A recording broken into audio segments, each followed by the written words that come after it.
Welcome to BCC Theatre Rep's 28th season. We present to you Dreams of a Raven, a nest of Halloween tales. Tales from Edgar Allan Poe, Neil Gaiman, H.P. Lovecraft, and Edward Gorey.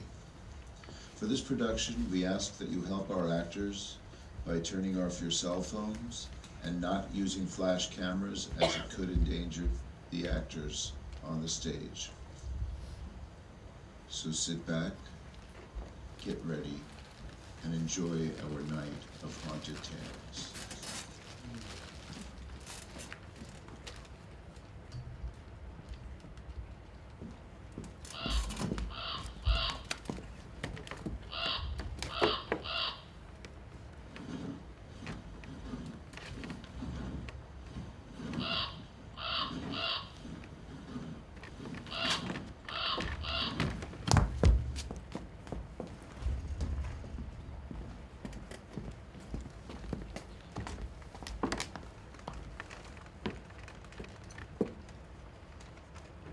Thy soul shall find itself alone, mid dark thoughts among the gray tombstone. Thy soul shall not find itself alone, mid dark thoughts of the gray tombstone. Not one of all the crowd to pry into thy hour of secrecy. Not one of all the crowd to pry into thine hour of secrecy. Be silent in that solitude, which is not loneliness. Be silent in that solitude, which is not loneliness. For they, the spirits of the dead who stood in life before thee, are again in death around thee, in their will shall overshadow thee. and their will shall overshadow thee. Be still! The night, though clear, will look knocked down from the high thrones in heaven. The night, though clear, shall frown, and the stars shall not look down from the high thrones in the heaven. With light like hope to mortals given. With light like hope to mortals given. But the red orbs, without beam, without But weariness. their red orbs without beam to thy weariness shall seem. As a burning and a fever. As a burning and a fever, which Which would will cling to thee forever. forever. Now our thoughts thou shalt not banish. Now our visions near to vanish. From thy spirit shall they pass. No more like dewdrops from the grass. No more like dewdrops from the grass. The breeze, the breath of God is still in the mist upon the hill. The breeze, the breath of God, is still, and a mist upon the hill.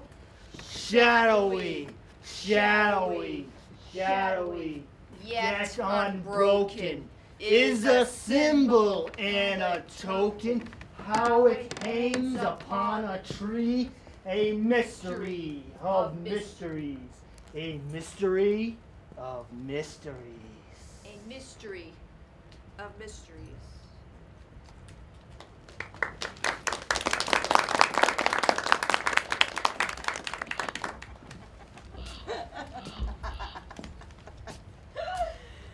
Do not fear the ghosts in the house. They are the least of your worries. Personally, I find the noises they make reassuring. Little creaks and footsteps in the night. The little tricks of hiding things or moving them, I find endearing, not unsettling. Makes the place seem so much more like home. Inhabited. Apart from the ghosts, nothing lives here for long. No cats, no mice, no flies, No dreams, no bats.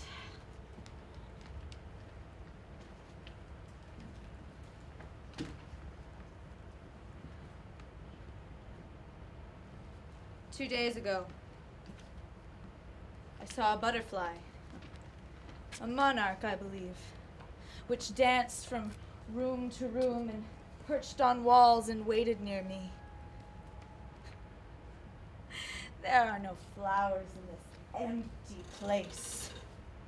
And fear that the butterfly would starve, I forced a window wide and cut my hands around her fluttering self, feeling her wings kiss my palm so gentle. And then I put her out and watched her fly away.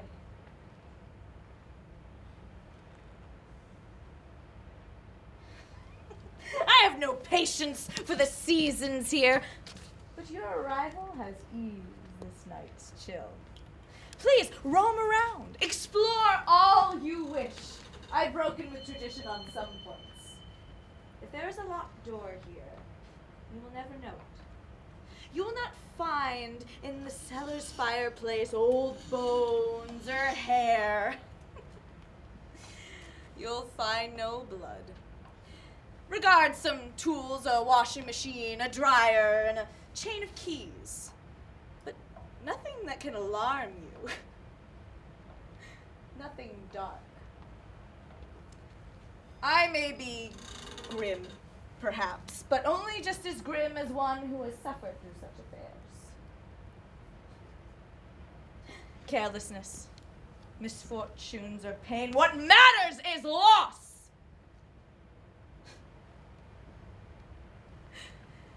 You'll see the heartache linger in my eyes and dream of making me forget what came before you entered into the hallways of this house.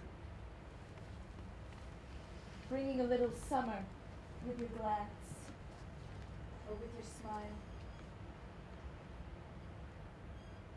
While you are here, of course, you will hear the ghosts, always a room away. You may wake next to me in the night, knowing that there is a place with no door. Knowing that there's a space that is locked, but isn't there. Hearing them scuffle, echo, thump, and pound! If you were wise, you would run into the night, fluttering into the cold, wearing perhaps the laciest of shifts. The lane's flints will cut your feet all bloody as you run. So if I wish, I could just follow you and taste the blood and ocean of your tears. I'll wait here instead, in my private place. And soon, I shall put a candle in the window, love, to light your way back home. The world flutters like insects. I believe this is how I shall remember you. My head to your breast, listening to the chambers of your heart.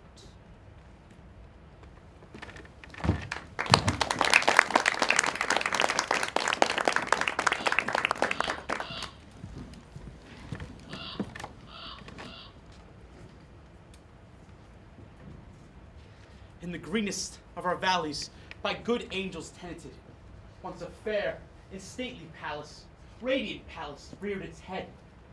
In the monarch thought's dominion, it stood there. Never seraph spread a pinion over fabric half so fair. Banners yellow, glorious golden, on its roof did float and flow.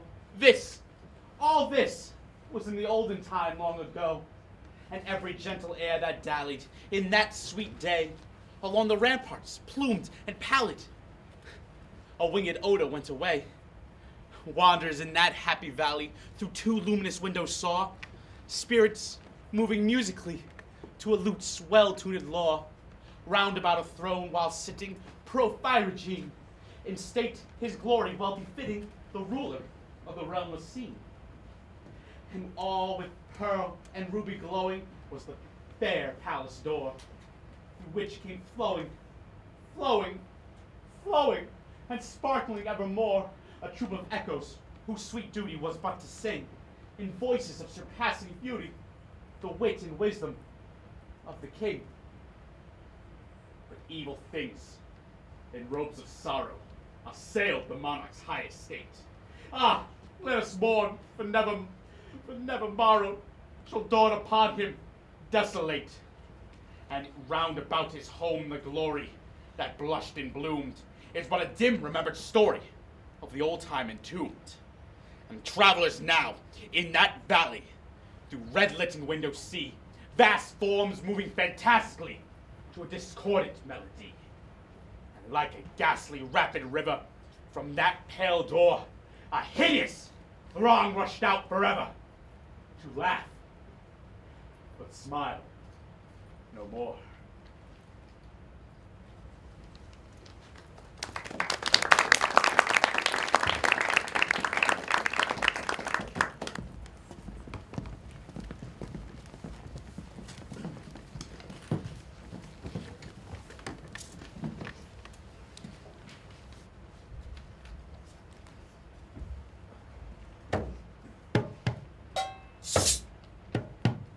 See, the shark has teeth like razors.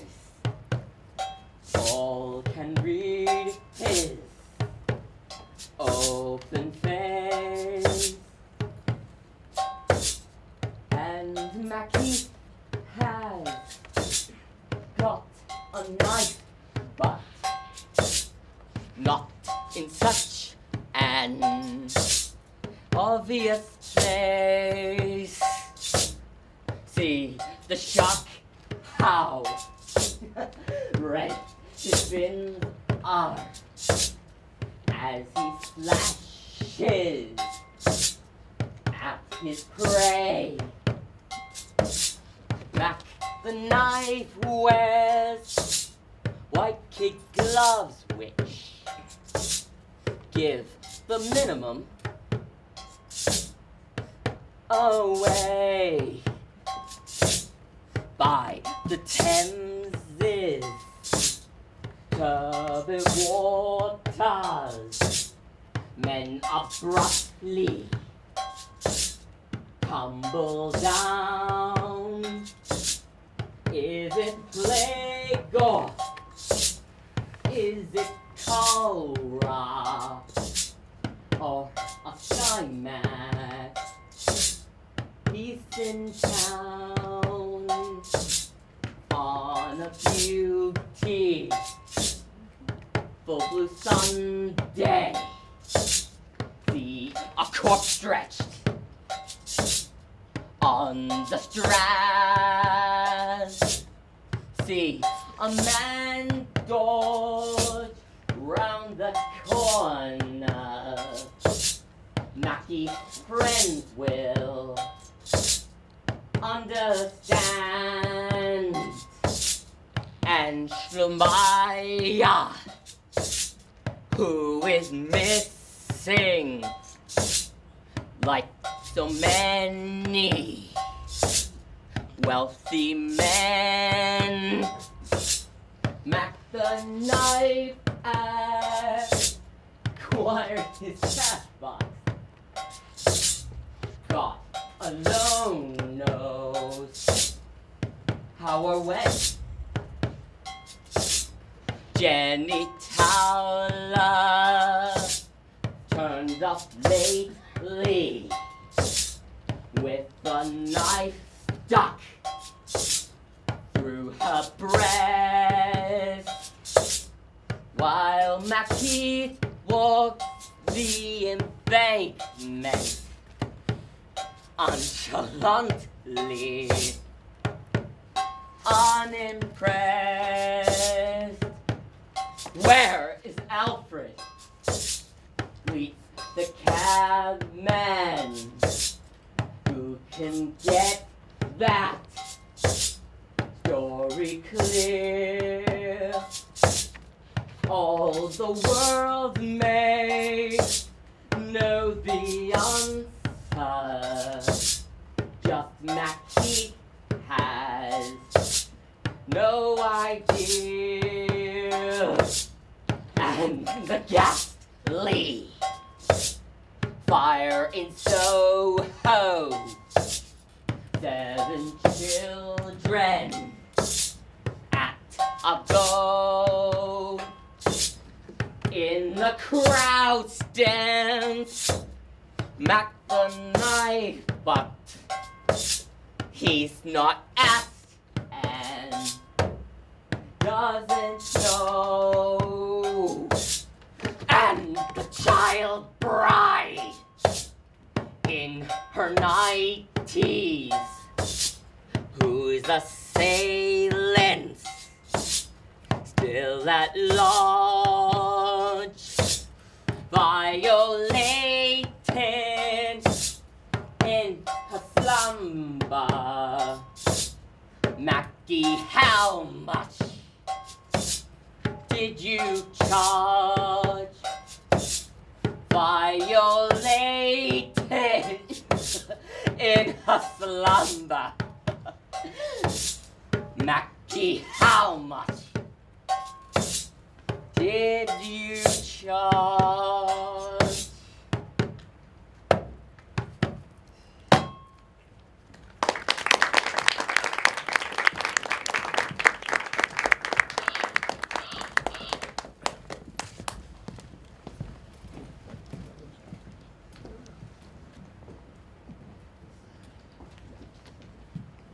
Of all the children, only 3 survived beyond their infancy. He took out £15,000 and bought a villa in its grounds. She sang for them a little song that proved to be 9 minutes long. The spoons are counted. 21 were gone, as was the begging nun. He soon went through a fortune built on 14 tons of silver gilt. The cousins owned 11 cats, for whom they made becoming hats. The urn was struck, gave out a cry, was black in metal, 12 feet high. It was November of '08. The uncle met his dreadful fate. There was nobody to be seen in front of number 17. And now some 7 years, we're passing on we in tears.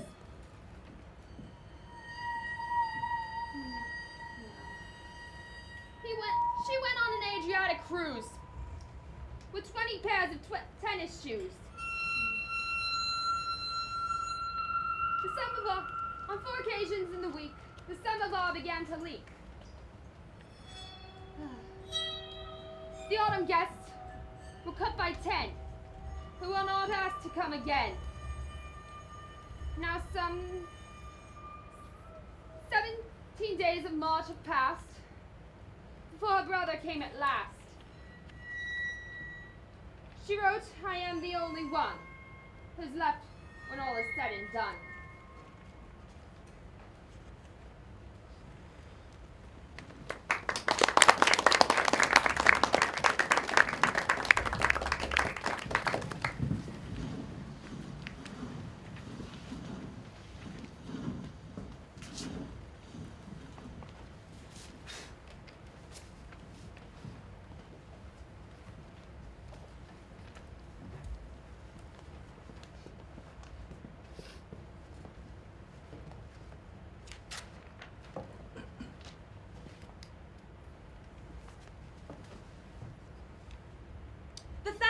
Injuries the Fortunato I had borne as best I could, but when he ventured upon insult, I vowed revenge.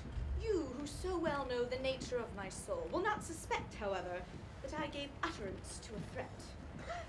I would at length be avenged. This point was definitively settled, but the very definitiveness of which it was resolved precluded the idea of risk. I must not only punish, but punish with impunity. A wrong is unredressed when retribution overtakes the redresser. It is equally unredressed when the avenger fails to make himself felt as such by he who has done the wrong. It must be understood that neither by word nor deed did I give Fortunato any cause to doubt my goodwill. I continued, as my wont, to smile in his face, for he could not perceive that my smile now was of his immolation. He had a weak point, this Fortunato, although he was a man regularly to be respected and even feared. He prided himself in his connoisseurship in wine. In this matter I did not differ from him materially.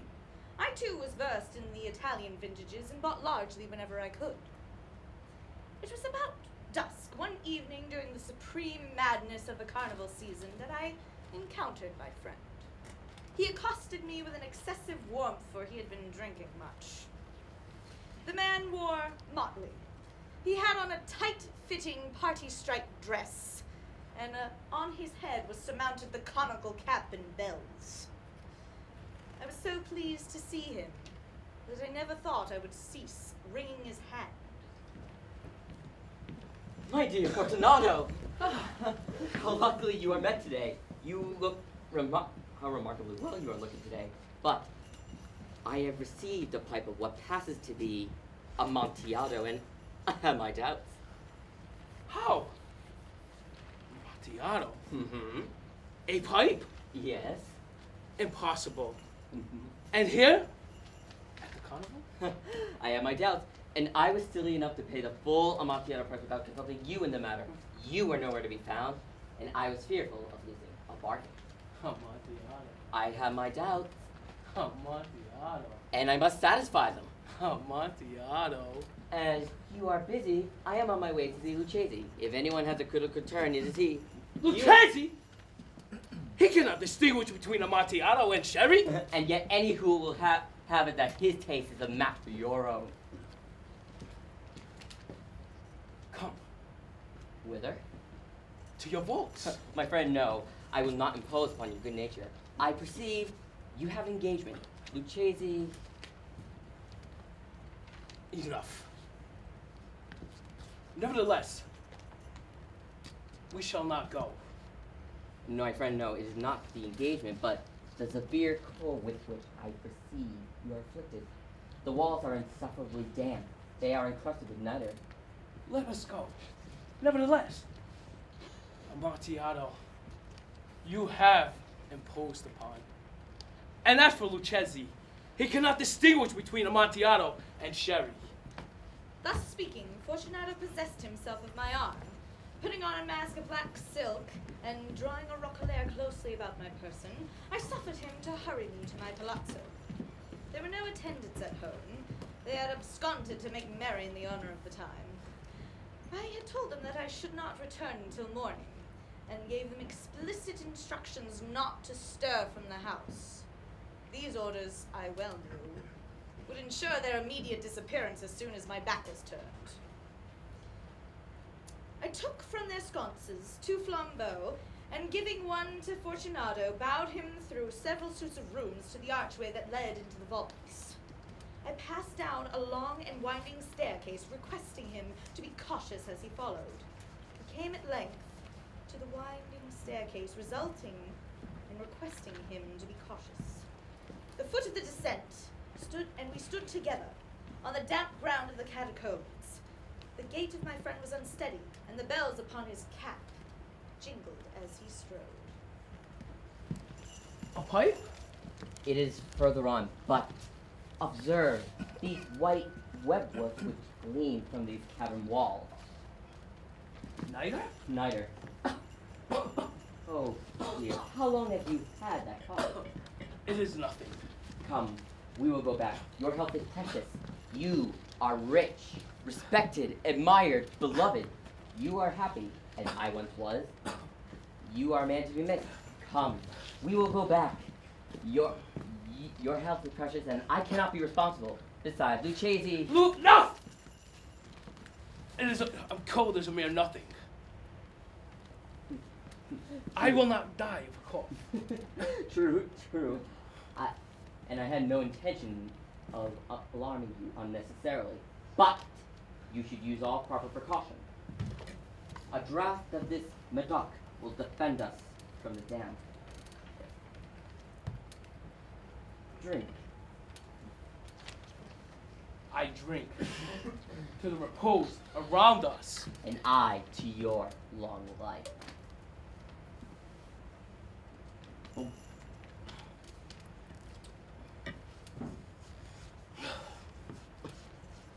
These vaults, they are extensive.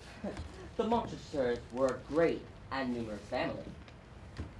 I forget, your arms? A huge human foot dur in a field of azure. The foot crushes a serpent rampant whose fangs are embedded in the heel. The motto. Nemo ni impune lacet. Good. The wine sparkled in his eyes and the bells jingled. My own fancy grew warm with Medoc. We had passed through walls of piled bones with casks and pungeons intermingling into the innermost recess of the catacombs. I paused again. This time I made bold to seize Fortunato by an arm above the elbow. The niter.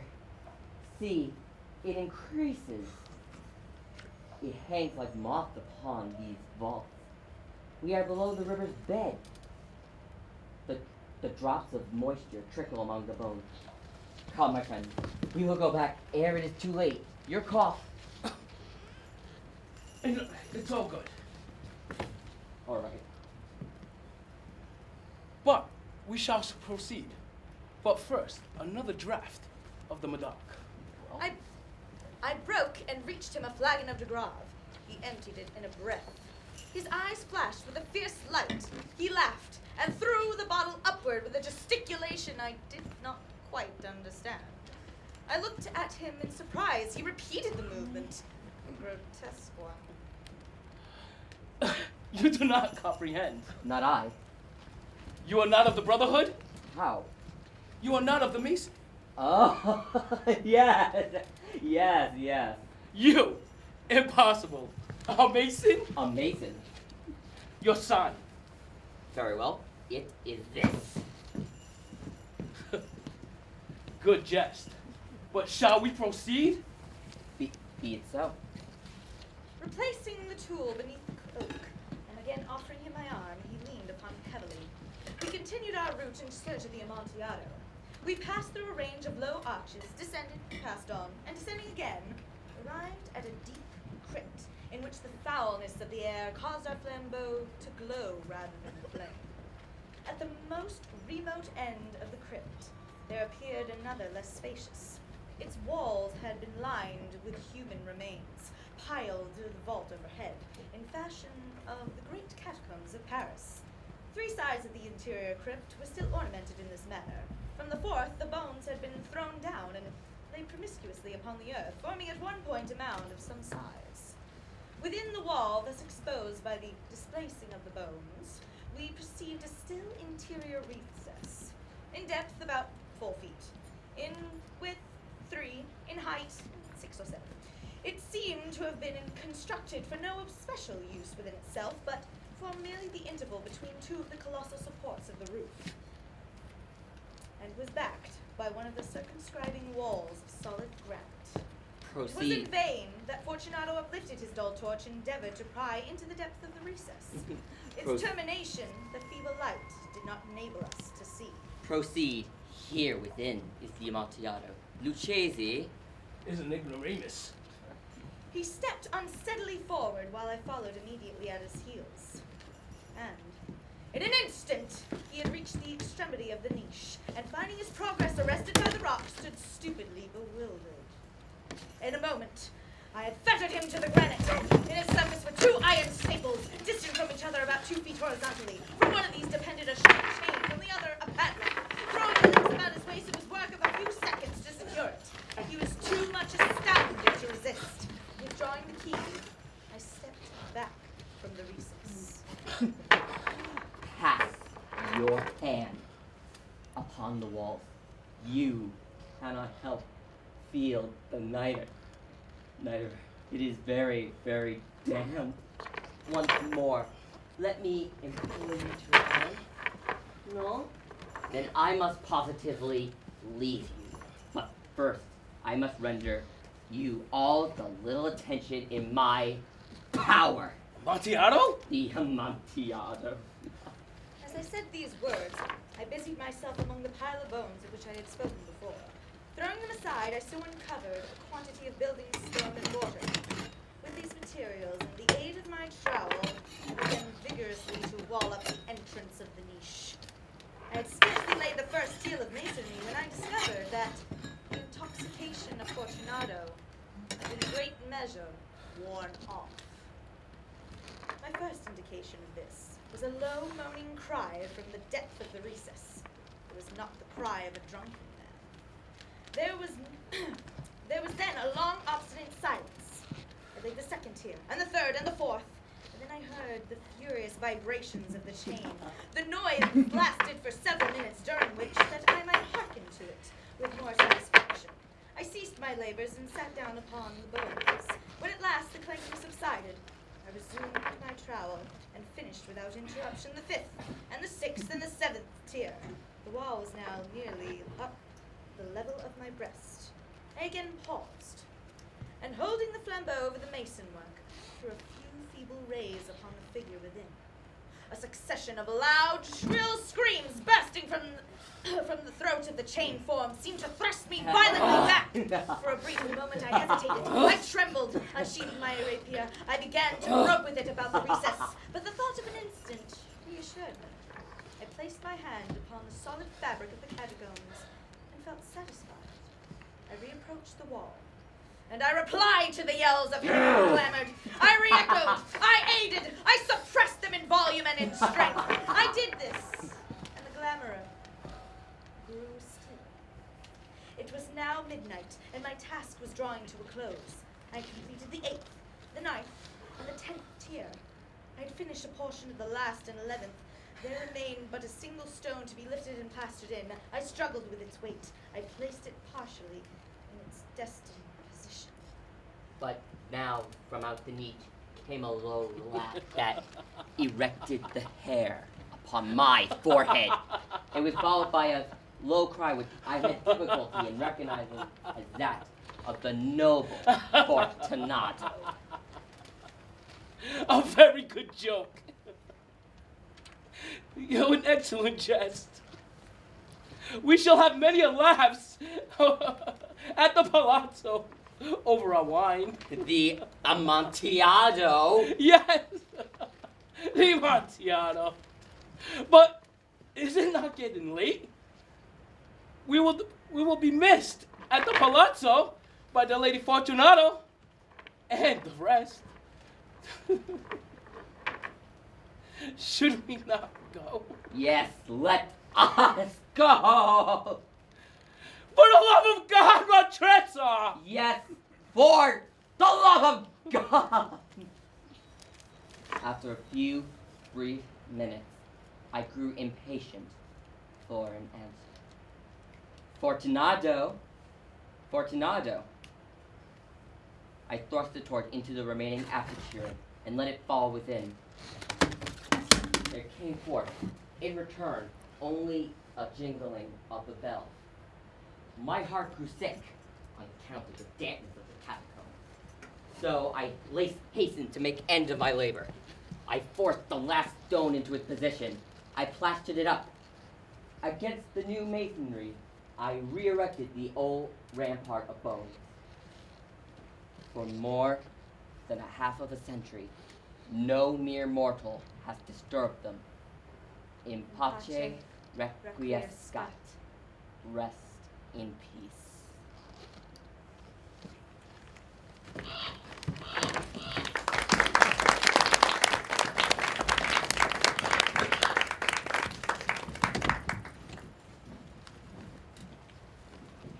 In sleep, he sang to me. In dreams, he came. That voice which calls to me and speaks my name. And do I dream again? For now I find the phantom of the opera is there inside my mind.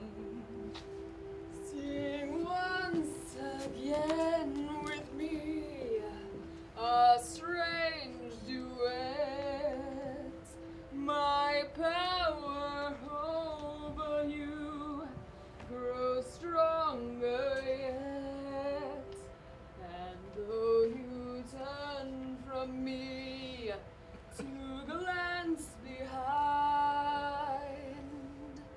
the phantom of the opera is there inside your mind. All those who've seen your face draw back in fear. I am the mask you wear. It's me they hear. My spirit and my voice in one combined. The phantom of the opera is there inside your mind. Though you and all your fantasies, you always knew that man and mystery were both in you, and in this labyrinth where night is blind, the phantom of the opera is there inside your mind. He's Sing, there, my the angel. phantom Music. of the opera.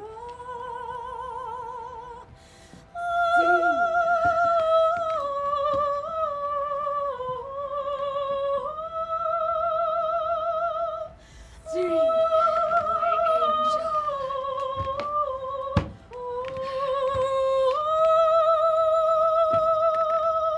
Sing.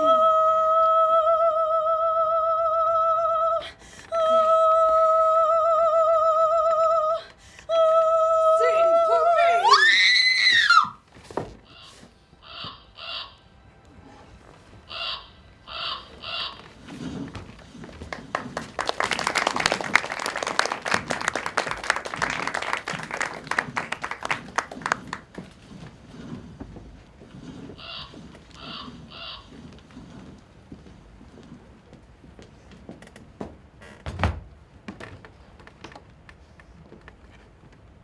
Her husband left school of Flibberch even before the baby was weaned.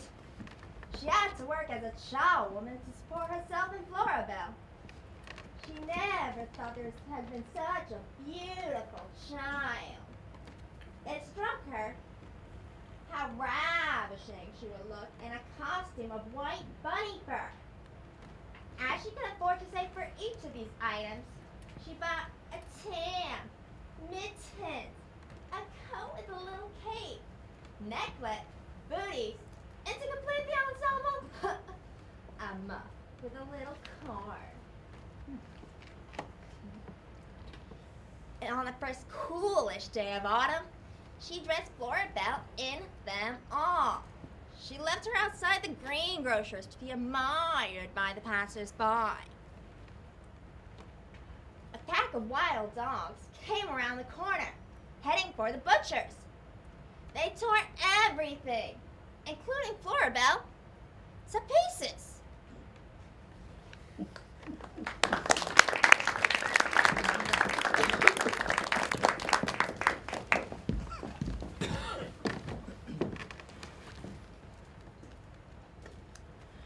Long ago, two young men decided to stay in Scotland for the autumn season. They were going to live in a lodge with an old woman who cooked for them.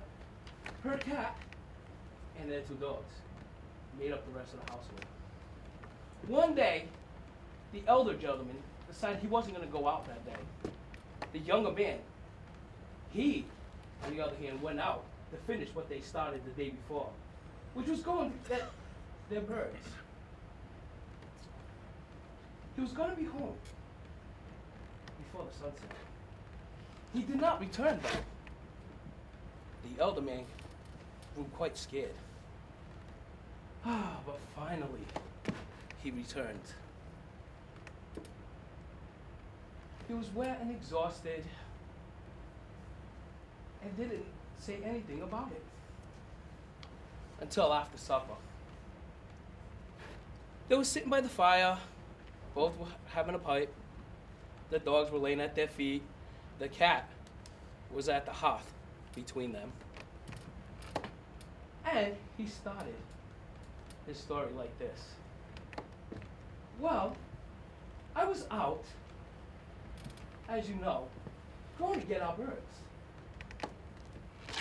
when a fog had overcome me, and I got completely lost. And I didn't know where I was until I saw a light. So I proceeded to go towards it.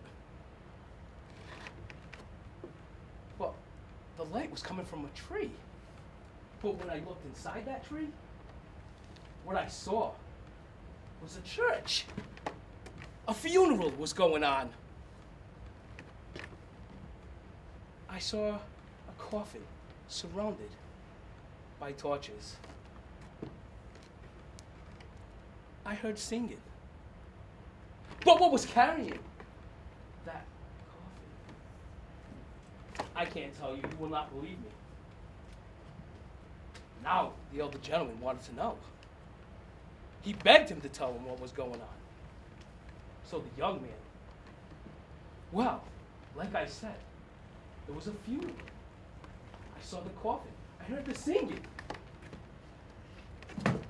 But what was carrying that coffin were cats.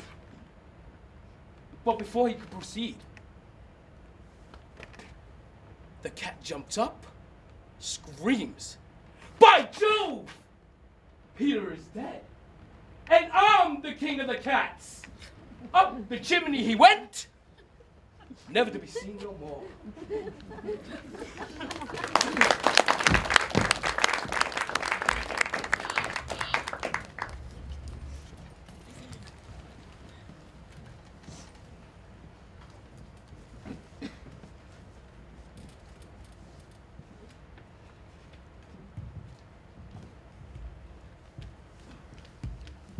Oh, why is it that I am the last of the Counts de Coquelin?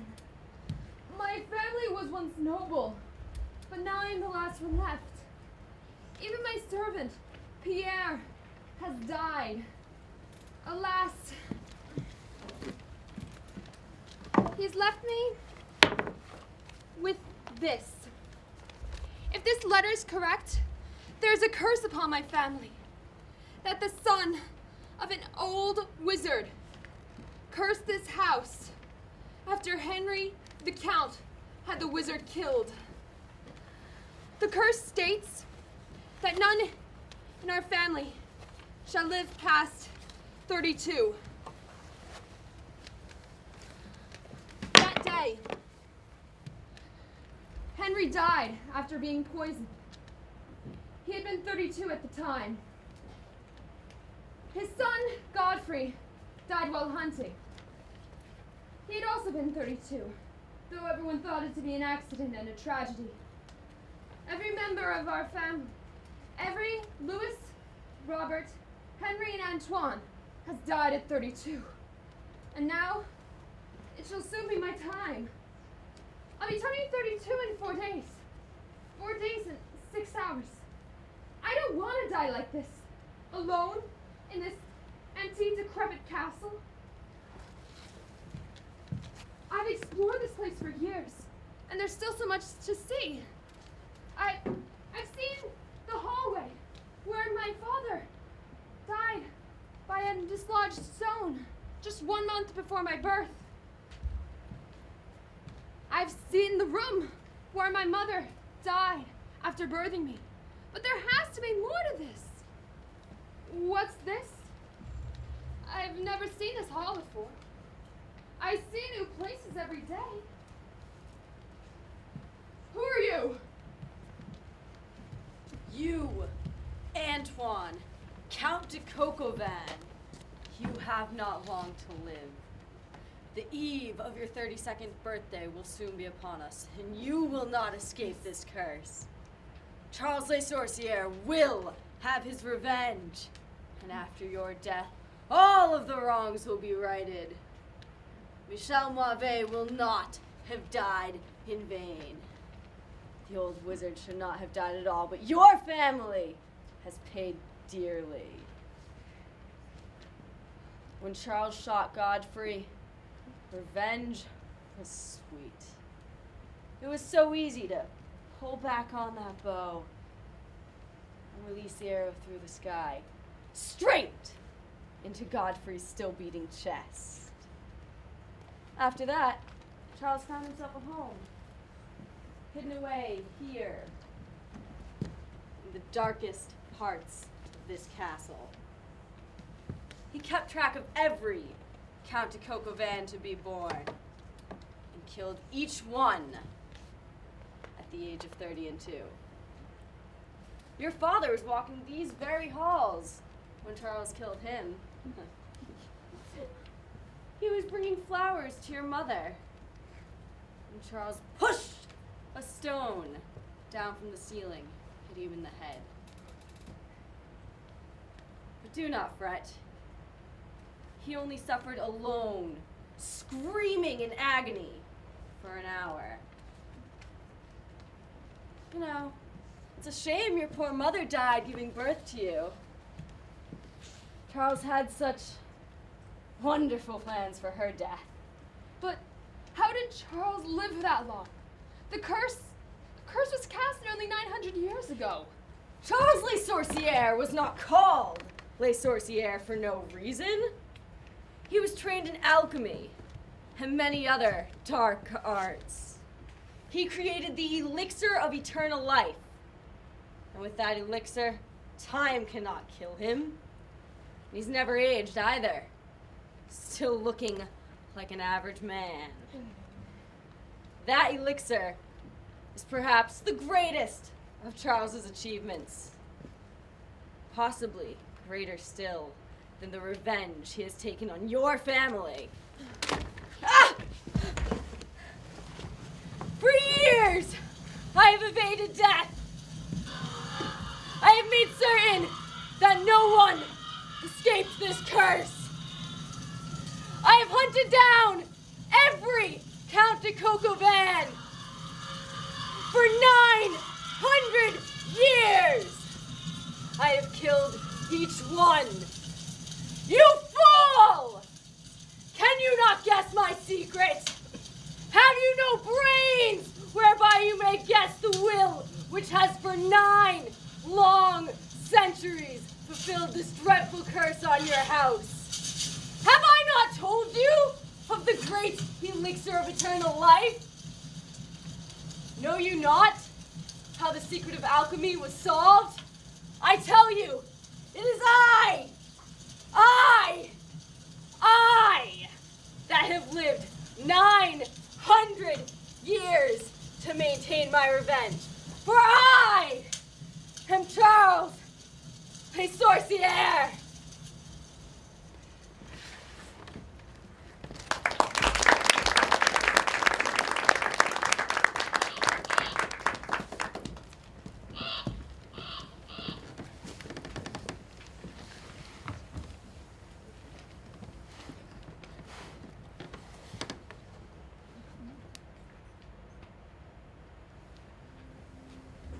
Fall 1923, on Weevil Biscuit Island, Maine, Amelia Edna Huggleby was in excruciating pain. She poster bed, the paper mismatched on the wall. She feared that she soon would be dead, and wondered if the grave were old. She looked out to the rock-bound bay, on which the fog lay cold and thick. After she ate, to her dismay, she frequently was taken sick. Her husband said, do what he would, to go to Annie Lane. It sadly somehow seemed he could not nurse her back to strength. There lived with him his nephew Ben, his sister Ada's youngest child, who by the time that she was 10 had been frequently defiled. Doctor came and doctor went, prescribing salutary help. Each visit she appeared more spent, until she was beyond all help. Disturbances perturbed the night as day succeeded day. Falsetto streams and lurid lights were seen and heard from miles away. She said, I've never felt so tired. My hands, my feet, they're growing numb. And then she silently expired. The dawn was just about to come. An unknown woman hung with veil, hung close to Seth while she gave a series of unhinging wails. The coffin slid into the grave. The neighbors stood around in knots as they whispered underneath their breaths. They conjured up all sorts of plots, accounting wildly for her death. The cause of it was quickly traced beyond all ifs and buts. Her food had been thrice daily laced with juice from Phoebe nuts.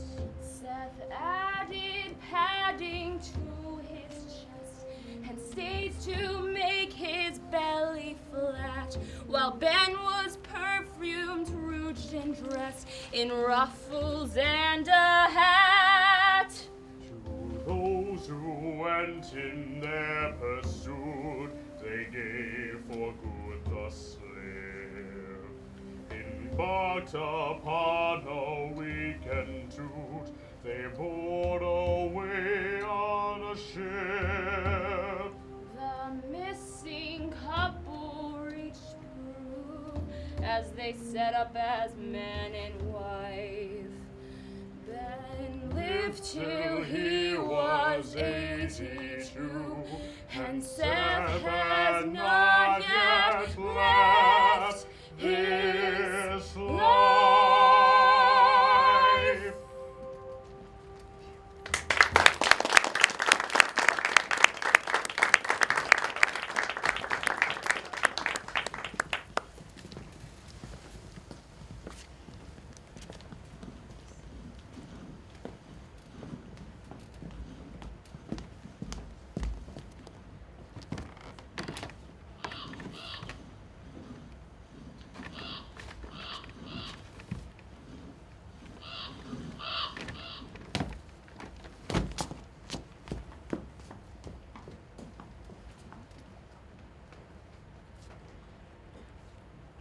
are gathered here tonight to celebrate, to honor, and to mourn those who have lived and died before us.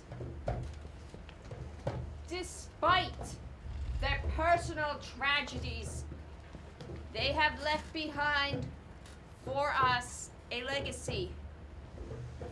Poe, Lovecraft, and many others who have bestowed their gift and their work to inspire and create for generations to come. Yes, it is sad that they have left this world and went on to the next.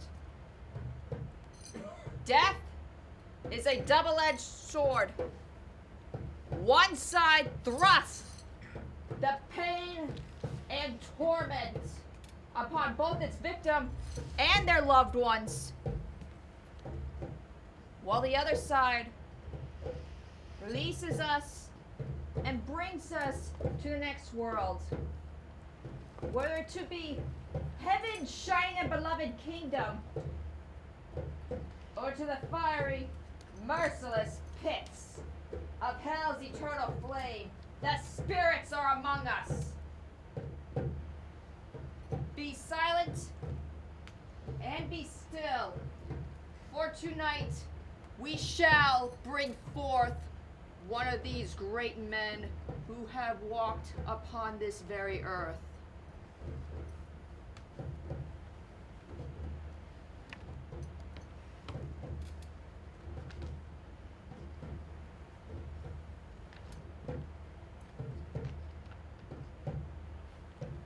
We call upon the black-winged servant who hath been often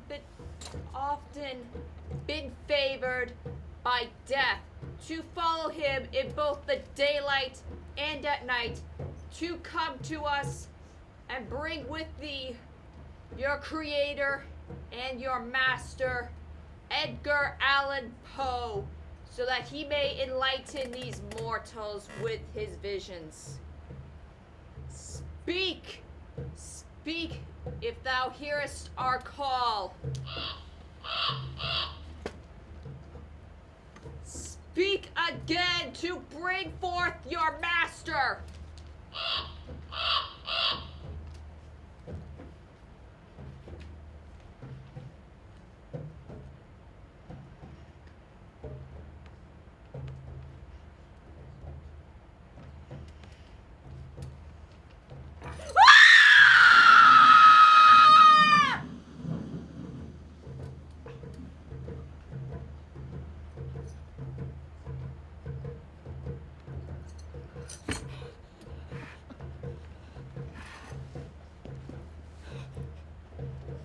Be that word of sign or parting, part or fiend. Get thee back into the tempest and the night's Plutonian shore. Leave no black plume as a token of the lie thy soul hath spoken. Leave my loneliness unbroken. Quit the bust about my door. Take thy being from out my heart and take thy form from out my door. Nevermore!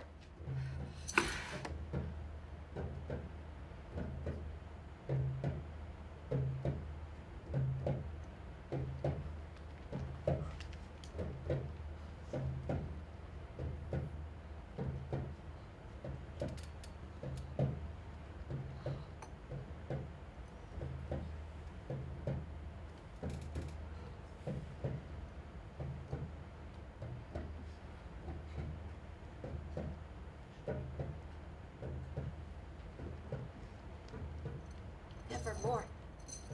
That's all he'll ever say.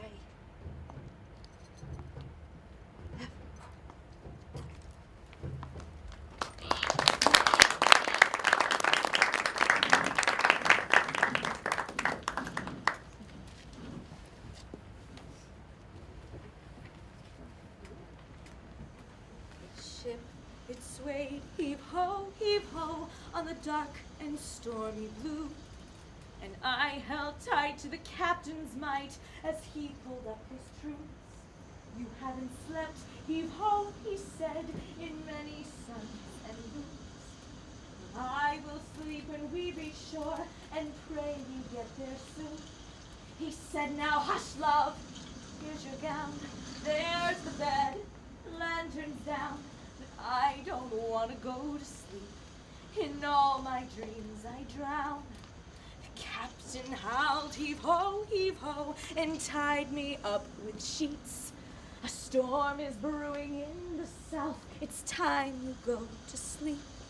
His berth it rocked, heave ho, the ocean gnashed and moaned. Like Jonah will be swallowed whole, and spat back teeth and bones. Hush now, hush, love, here's your gown, there's the bed, lanterns down, but I don't want to go to sleep. In all my dreams I drown. Captain, captain, I will do your chores. I will warm your cot at night and mop your cabin floors. Scold me, hold me, I'll be yours to keep. The only thing I beg of you, don't make me go to sleep. The sky, it crashed, heave ho, his pillow told to the brink. The curtains ran between my legs as we began to sink. I closed my eyes, heave ho, the ship was rent and fell. And he's in the water headed to the mouth of hell. Hush now, hush, love, here's your gown, there's the bed, lanterns down. I'm begging you, please wake me up. In all my dreams,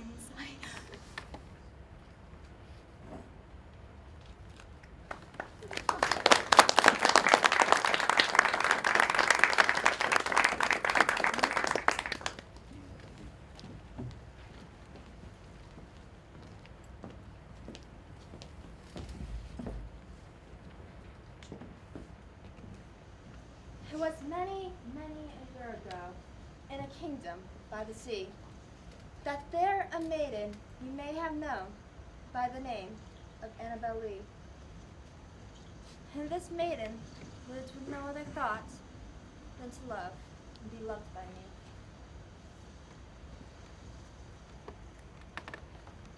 I was a child, and she was a child in this kingdom by the sea. But we loved with a love that was more than love, I and my Annabel Lee. And with the love that winged the seraphs of heaven, coveted her and me. This was the reason, long ago, in this kingdom by the sea, a wind blew out of a cloud, chilling my Annabel Lee.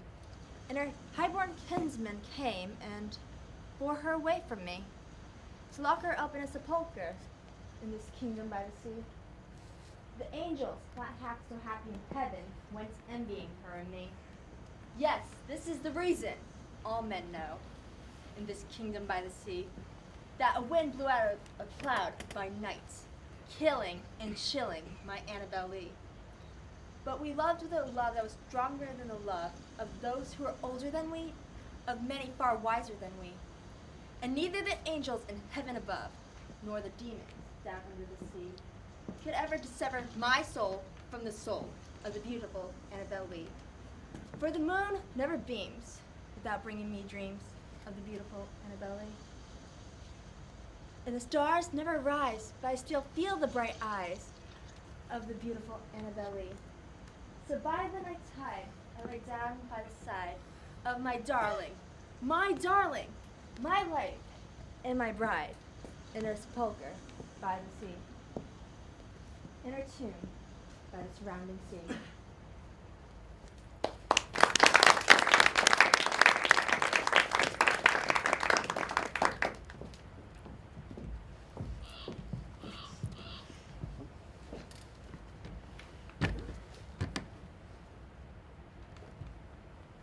Oh dear! A big black passing dog has dropped the baby in the bog. The situation's rather dire, the while he's sinking in the mire. It seems there isn't any hope unless someone someone procures a rope. Huzzah! He's dragged out just in time.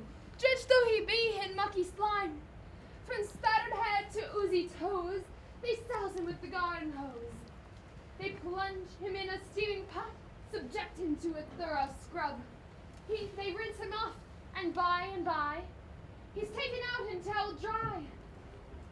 How cute he toddles through the floor in freshly laundered pinafore. He joins the family for tea, allowed to sit on father's knee.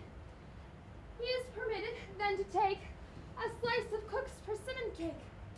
The other children drift away to bash each other in croquet. Some other thinks of something missed and goes to put it on a list. Now father hears the telephone, the baby being left alone. Oh, fie! A passing dog again has dropped the baby in the fen.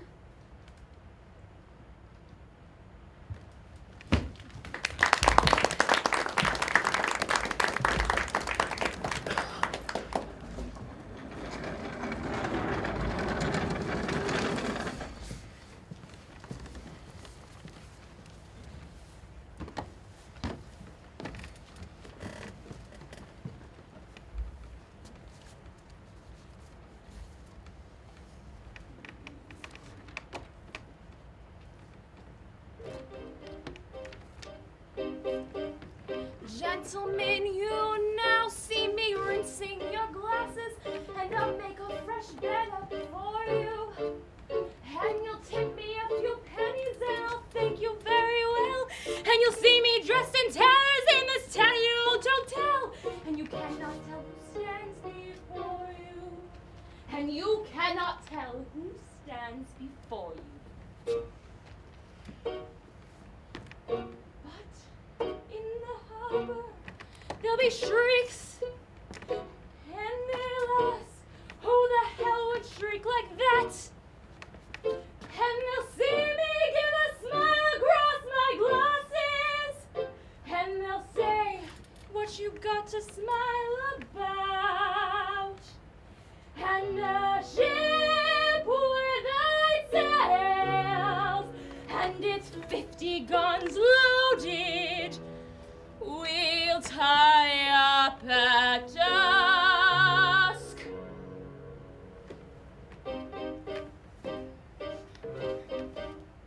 They say, get on with your glasses, my dear, as they fish out a penny for me. And their penny is accepted, and their bed is tucked up tight, although nobody will get a chance of sleeping tonight. And they still can't tell who I might be. And they still can't tell who I might be. But one of these evenings, there'll be explosions in the harbor, and they'll ask, what's that bloody awful din? And they'll see me as I gaze out of the window, and they'll say, what caused that vicious grin? And a ship without sails, and it's 50 guns loaded, will lay siege to the town.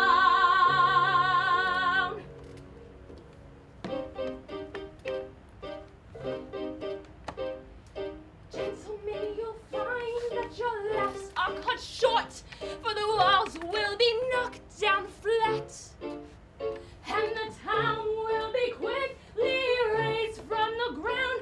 Just one tatty old hotel will be left standing safe and sound, and the last of someone special live in that. And they'll ask, does someone special live in that?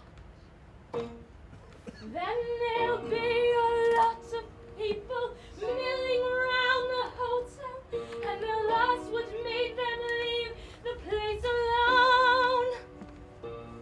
And they'll see me leave the building the next morning, and they'll say, don't tell me she's the one. And a ship without sails, and it's 50 guns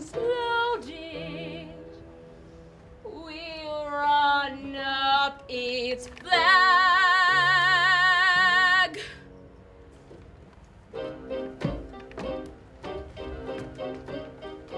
And 100 men will land in the bright noonday sun, each treading where the shadow cloak him. And they look inside each doorway and seize anyone they see and throw him midnight and present him to me and say, give us the word and we'll croak him. And say, give us the word and we'll croak him.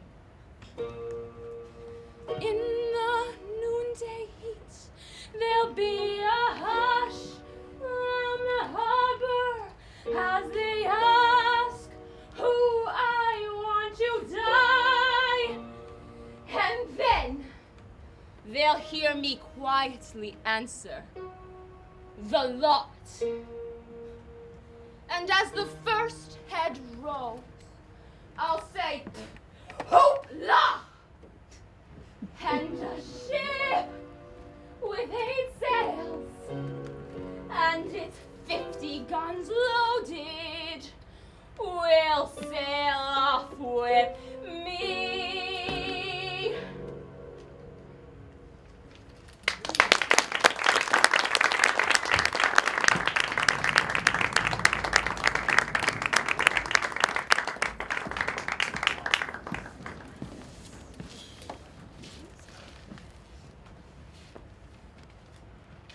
True. Nervous. Very, very dreadfully nervous. I had been and am. But why do you say I am mad? The disease has sharpened my senses. Destroyed, not dulled them. Above all, the sense of hearing acute. I heard all things in the heaven and on the earth, and heard many things in hell. How then am I mad? Hearken and observe. How healthily, how calmly I can tell you the whole story. It is impossible to say how the idea first entered my brain, but once conceived, it haunted me day and night. Object there was none. Passion there was none. I loved the old man. He'd never wronged me. He'd never given me insult. For his gold I had no desire. I think it was his eye. Yes, it was this. One of his eyes resembled that of a vulture, a pale blue eye with a film over it. And every time it fell upon me, my blood ran cold. And so by degree, very gradually, I made up my mind to take the life of the old man, and thus rid myself of his eye forever.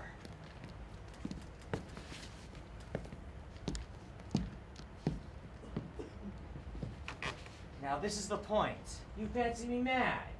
Madmen know nothing. But you should have seen me. You should have seen how wisely I proceeded. With what caution, with what foresight, with what dissimulation I went to work. I was never kinder to the old man than the week before I killed him. And every night, around midnight, I tuned the latch of his door and opened it. Oh, so gently. And I had an opening sufficient for my head. I put in a dark lantern, closed, so that no light shone out. And then I thrust in my head. Oh, you would have laughed to have seen how cunningly I thrust it in. I moved it slowly, very, very slowly, so that I might not disturb the old man as he slept.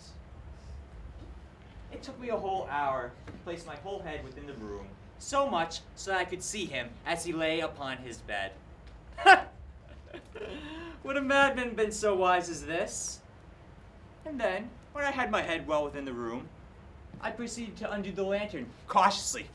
Oh, so cautiously. Cautiously, for the hinges creaked. I undid it just so much so that a single dim ray fell upon the vulture eye. And this I did for 7 long nights, every night, just around midnight. If I found the eye always closed, and impossible to do the work. For it was not the old man who vexed me, but his evil eye. Every morning, just as day broke, I walked boldly into the chamber and spoke to him in a courageous tone, inquiring how he'd passed the night. So you see, he would have been a very profound old man indeed to suspect that every night, just at midnight, I looked in upon him as he slept. Upon the 8th night, I was more than usually cautious in opening the door. A watch's minute hand moved more quickly than did mine.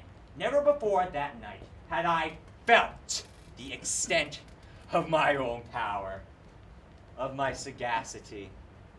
I could scarcely contain my feelings of triumph. To think, there I was, opening the door, little by little, and he not even to dream of my secret deeds or thoughts. I fairly chuckled at the idea. Perhaps he heard me, for he moved on the bed suddenly as if startled. Now you may think I drew back a bit, but no. His room was black as pitch, with a thick darkness, for the shutters were closed through fear of robbers. So I knew he could not see the opening of the door, so I kept pushing on, steadily, steadily. When I had my head well within the room, I proceeded to undo the lantern. When my thumb slipped upon the tin fastening, and the old man sprang up in bed crying out, "Who's there?" I kept quite still, not saying anything. For a whole hour, I did not move a muscle. And when I did not hear him lie down, I knew he had been listening, just as I had been, night after night, hearkening to the death watches in the wall. Presently, I heard a slight groan. I knew it was the groan of mortal terror. Not the groan of pain or grief, oh no, but the low, stifled sound that arises from the bottom of the soul when overcharged with awe. I knew that sound well, for many a night, just at midnight, when all the world slept, it is welled within my own bosom, deepening with a dreadful echo the terrors that distracted me. I say I knew it well, and I knew what the old man felt, and pitied him, although I chuckled at heart. When I had waited a long time without hearing him lie down, I proceeded to open the lantern a very, very little bit. I knew he had been lying awake ever since the first slight noise when he had moved into bed. His fears had been ever since growing upon him. He'd been trying to fancy them causeless by saying such things as, "It's just the wind in the chimney," "It is merely a mouse crossing the floor," or "It's just a cricket who's made a single chirp." He had been lying awake, like I had said, and I knew that the unperceived shadow of death had stalked before him, and it was this mournful influence of this unperceived shadow that caused him to feel, although he neither saw nor heard, but to feel the presence of my head within the room. When I didn't hear him lie down, I opened the lantern a very little bit. You should have seen how steadily, until, at length, a single dim ray, like the thread of a spider, shot out from the crevice full upon the vulture eye. It was wide open. As I gazed upon it, my fury increased. I saw it with perfect distinctness, all a dull blue, with a hideous veil over it that chilled the very marrow to my bones. I saw nothing else of the old man's face or person, for I directed the ray, as if by instinct, precisely upon the damned spot. Now, what you mistake for madness is but an over-acuteness of the senses. Now I say, there came to my ears a low, dull, quick sound, such as a watch makes when enveloped in cotton. I knew this sound well, for it was the beating of the old man's heart. And it increased my fury, as the beating of drums stimulates a soldier to courage. But even yet, I refrained and kept quite still. I scarcely breathed. I held the lantern motionless, trying to see how steadily I could maintain the ray upon the eye. Meantime, the hellish tattoo of the heart increased, grew quicker and quicker and louder every instant. The old man's terror must have been extreme. It grew louder, I say, louder every moment. Do you mark me well? I've told you I am nervous, so I am. And now, in the dead hour of the night, amid the dreadful silence of this old house, so strange a noise as this excited me to an uncontrollable terror. And for some minutes longer I refrained and kept quite still. But the beating grew louder and louder. I thought the old man's heart must burst, and now a new anxiety seized me. The sound would be heard by a neighbor. The old man's hour had come. With a loud yell, I threw open the lantern and jumped into the room. He shrieked once, only once. In an instant, I dragged him to the floor and flung the heavy bed upon him. I then smiled gaily to see the deed so far done. But for some minutes longer, the heart beat on with a muffled sound. This, however, did not vex me. It would not be heard through the walls. At length, it ceased. The old man was dead. I removed the bed and examined the corpse. Yes, he was stone dead. I placed my hand upon his heart and held it there for many minutes. There was no pulsation. He was stone dead.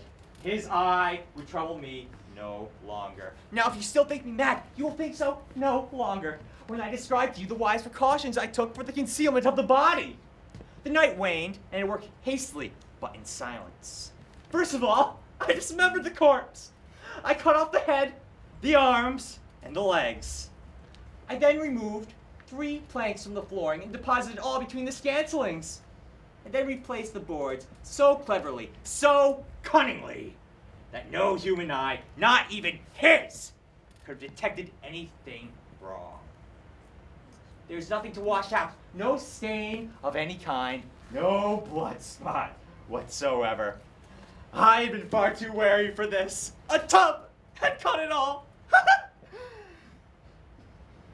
When I had made an end to these labors, it was 4 o'clock, still dark as midnight. When the bell sounded the hour, there came a knocking at the street door. I proceeded down with a light heart, for what had I now to fear?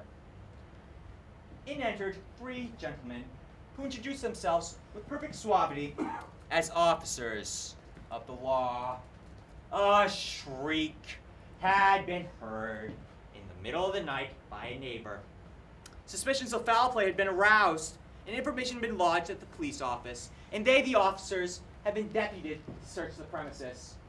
I smiled. For what had I now to fear? The shriek, I said, was my own in a dream. The old man, I mentioned, was absent in the country. I brought the men into the house and bade them search. Search well!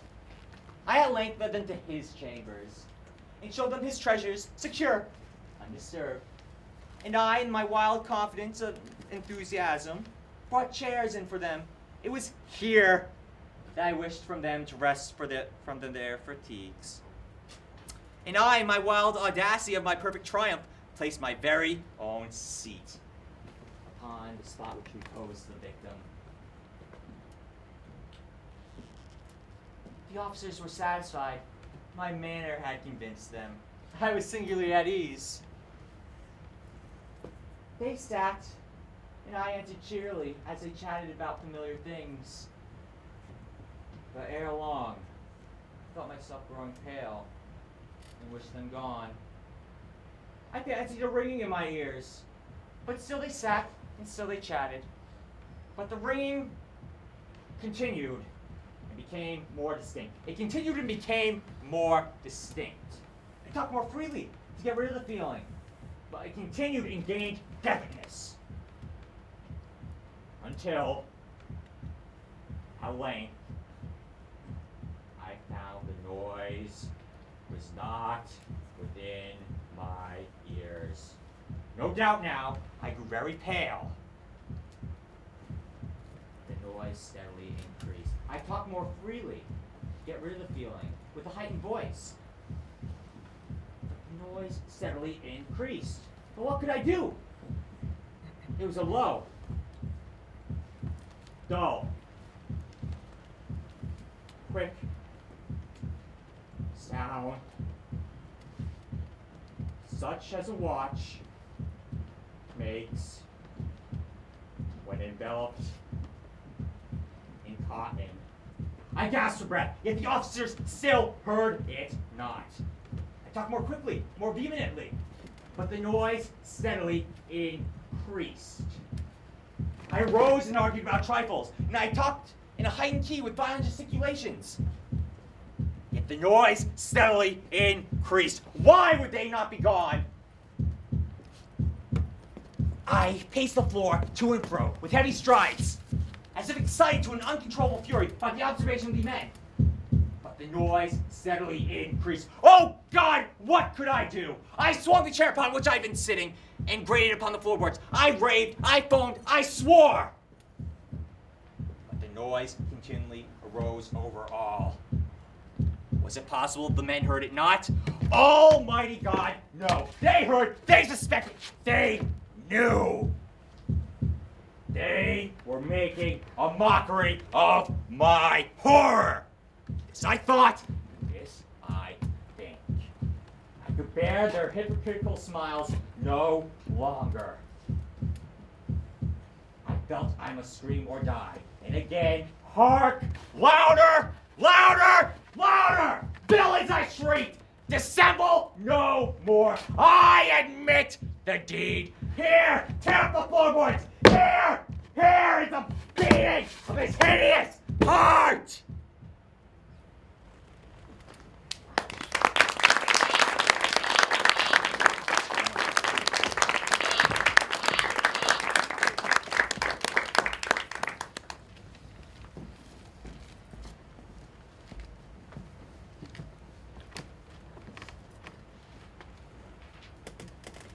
Dear child, we have to go away, they said, though you, alas, must stay.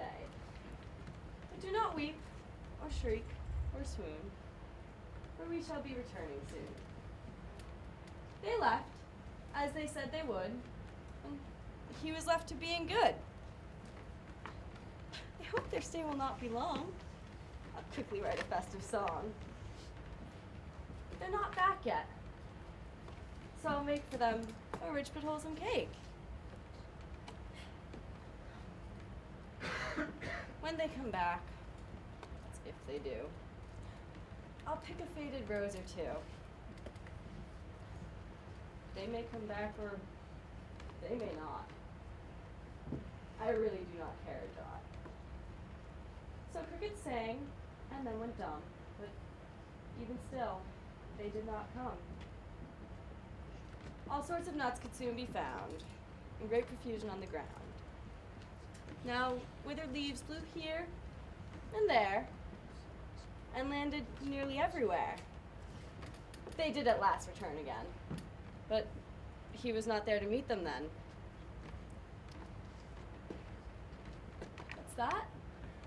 Stands above the trees? They'd been abroad. Quelle grande surprise! They went to look. Their bones were crushed by great falling stones.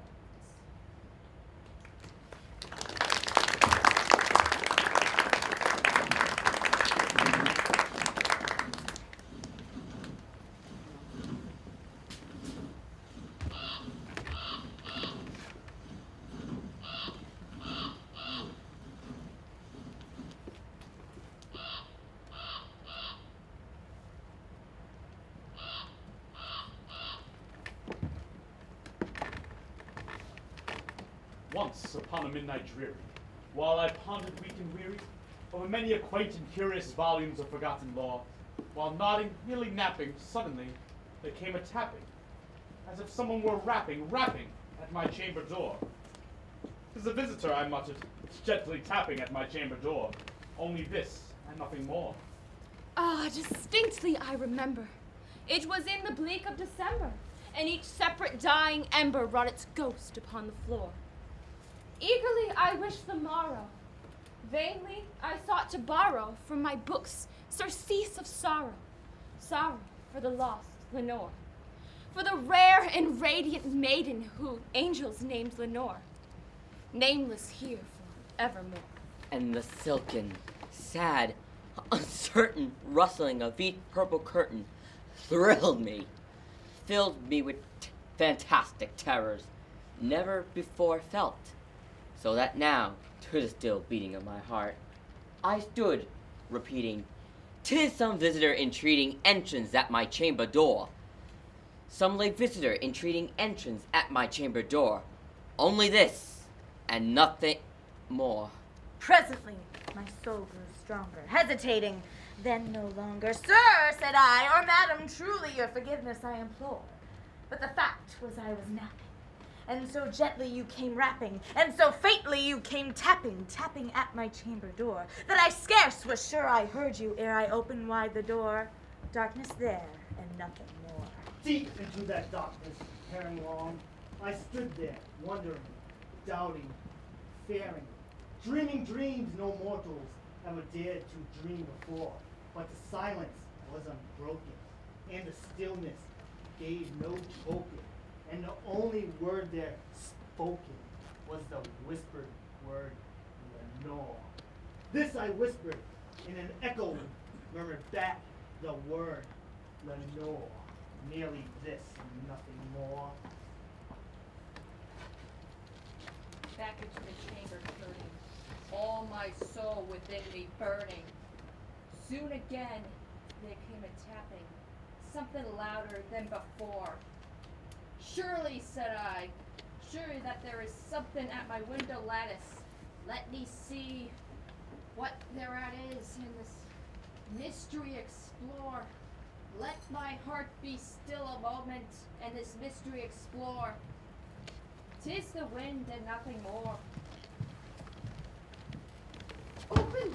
Here I flung the shutter, when, with many a flirt in there stepped a stately raven, of the saintly days of yore. Not the lynx obeisance maiden, not a second stopped her stately, when, but with mane of lord or lady, perched above my chamber door, perched upon the bust of Pallas, just above my chamber door, perched and sat, and nothing more. Then this ebony bird beguiling my sad fancy into smiling, by the grave and stern decorum of the countenance it wore. Though its crest be shorn and shaven, thou, I said, art sure no craven. Ghastly grim and ancient raven, wandering from the nightly shore, tell me what thy lordly name is upon the night's Plutonian shore. Quoth the raven, "Nevermore." Much I marveled this ungainly fowl to hear discourse so plainly, so plainly, though its answer little meaning, little relevancy bore, so that we cannot help agreeing that no living human being ever yet blessed with seeing bird above his chamber door, bird or beast above the sculptured bust upon his chamber door, with such a name as Nevermore. But the raven, sitting lonely on that placid bust, spoke only that one word, as if his soul in that one word he did outpour. Nothing farther than he uttered, not a feather than he fluttered, till I scarcely more than muttered. Other friends have flown before. On the morrow he will leave me, as my hopes have flown before. Then the bird said, "Nevermore."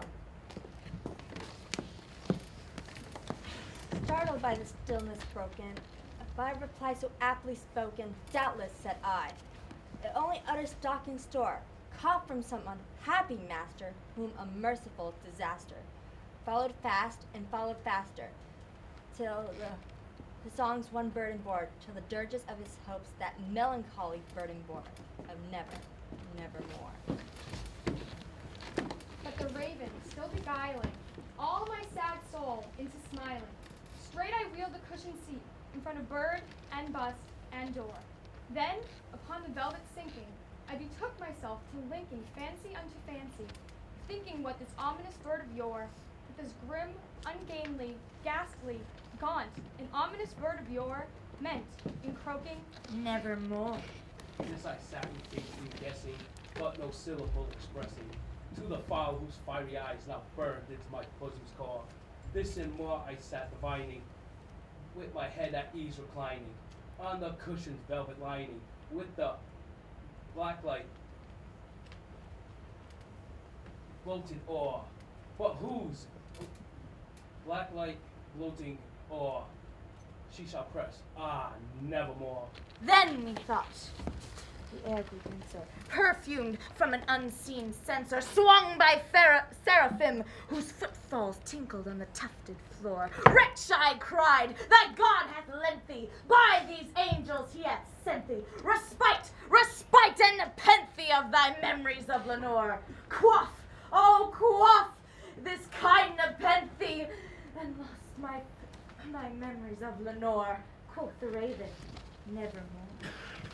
prophet, said I, thing of evil, prophet still, bird or devil, whether tempter sent, or whether tempest tossed thee here ashore, desolate, yet all undaunted, in this desert land enchanted, on this home by horror haunted, tell me truly, I implore, is there, balmy Gilead, tell me, I implore, quoth the raven.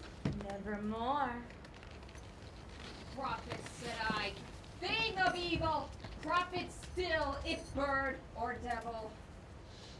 By that heaven that bends above us, by that God we both adore, tell this soul with sorrow laden, if within that distant Aden it shall clasp a sated maiden whom the angels name Lenore.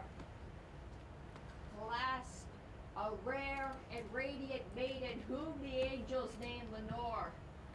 Woke the raven. Nevermore.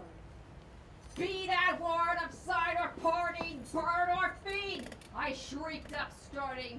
Get thee back into the tempest and the night's Plutonian shore.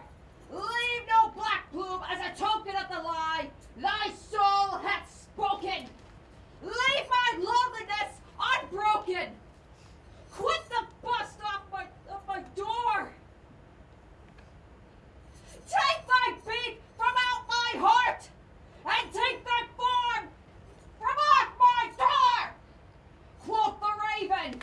Nevermore. The raven never flitting, still is sitting on the pallid bust of Pallas just above my chamber door.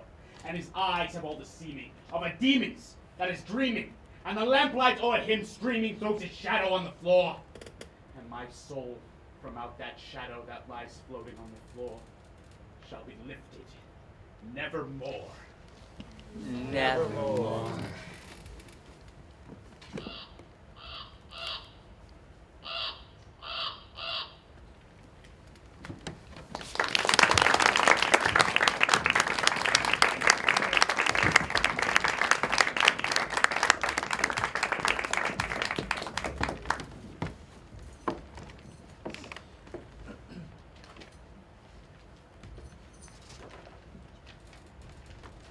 Take this kiss upon the brow, and in parting from you now, thus much let me avow. You are not wrong who deem that my days have been a dream, yet if hope has flown away in a night or in a day, in a vision or in none, is it therefore the less gone? All that we see or seem is but a dream within a dream. I stand amid the roar of a surf-tormented shore, and hold within my hand grains of the golden sand, How few, yet how they creep through my fingers to the deep. While I weep, oh God, can I not grasp them with a tighter clasp? Oh God, can I not save one from the pitiless wave? Is all that we see or seem but a dream within a dream? Is all that we see or seem but a dream within a dream?